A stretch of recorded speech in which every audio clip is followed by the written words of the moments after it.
Hello, and welcome to my peculiar life. Sorry for the absence. It doesn't mean my life has been any more or less peculiar.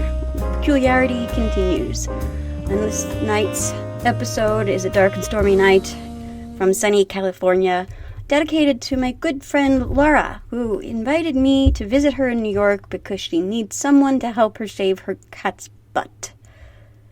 And so I guess I'm the appropriate candidate for that. So nonetheless, a shout out to my good friend, soul sister Laura, and extra special thanks to the good folks at Two Nuts Production, or Speaks Volumes, or Squeaky Cheese, you know who you are, for helping me to begin to pimp out my recording area. And that being said, I've had some time on my hands and some not time on my hands. Like everyone, I'm extra busy. But I did fall down the YouTube channel again, and I discovered some very strange commercials that seem to be geared towards me. Not only on YouTube, but I fell down the Hulu rabbit hole because my brother introduced me to It's Always Sunny in Philadelphia. So shout out to all you guys in Philly. If you're going to be on the road for New Year's, make sure you stop at Wawa and get yourself some water and a Huggy and just go home, because there's drunks on the road.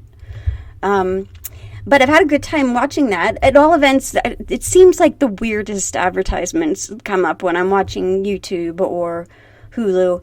And there was, while I was zoning out, an advertisement for a website just for her. So things that are geared specifically towards something that a woman might need.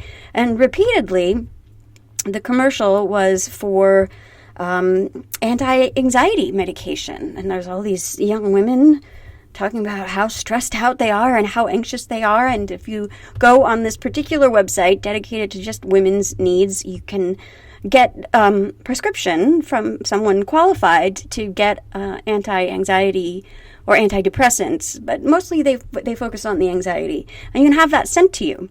And then, oddly enough, while I was watching It's Always Sunny in Philadelphia, a commercial came on for his website. So the medicine that they repeatedly talked about for the men was something for erectile dysfunction. So if you need help with your erectileness, you can get a prescription from this website.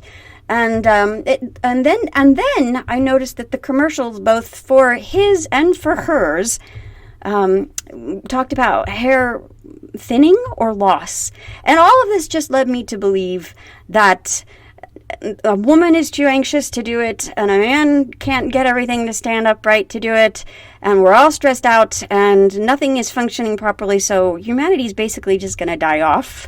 And apparently we're all going to be bald while that's happening too, unless you go to these websites and you get whatever prescription you need. So that's what's happening there, and made me fall down the YouTube rabbit hole, as I mentioned. And one of the headline programs was what sex was like in medieval times. So what sex was like in medieval times, and I thought that this is weird because I don't think we had any different body parts in medieval times. I mean, historically, it seems like human beings have been built the same since, I don't know, since we have a record keeping of. I mean, even cave drawings show people looking like we look like today, and I'm assuming all the private parts were the same.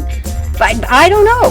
So I clicked on it. I had to see what they were talking about, and it was gross because they were talking about how religion was so invasive into sex life. And so if people wanted music while they were getting it on, they had to have a little chamber orchestra playing off to one side of their boudoir. So you had musicians in your bedroom while you were having a little love fest.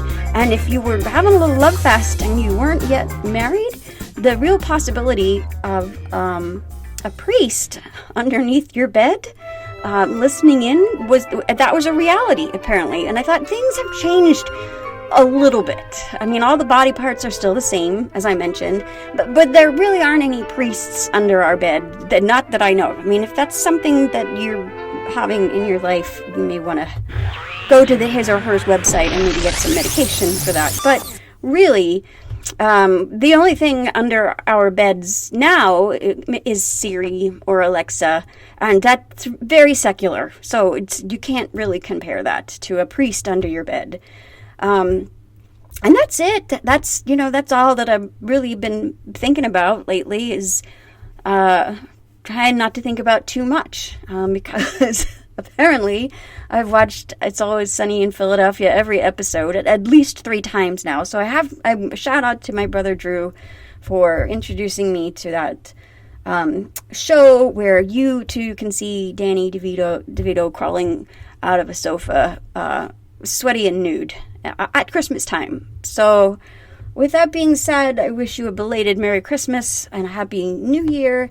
And here's to 2023 being more uplifting than the era of COVID that we've had so far. And so that's it. That's all I'm thinking about. And just remember, as I always leave you with every episode,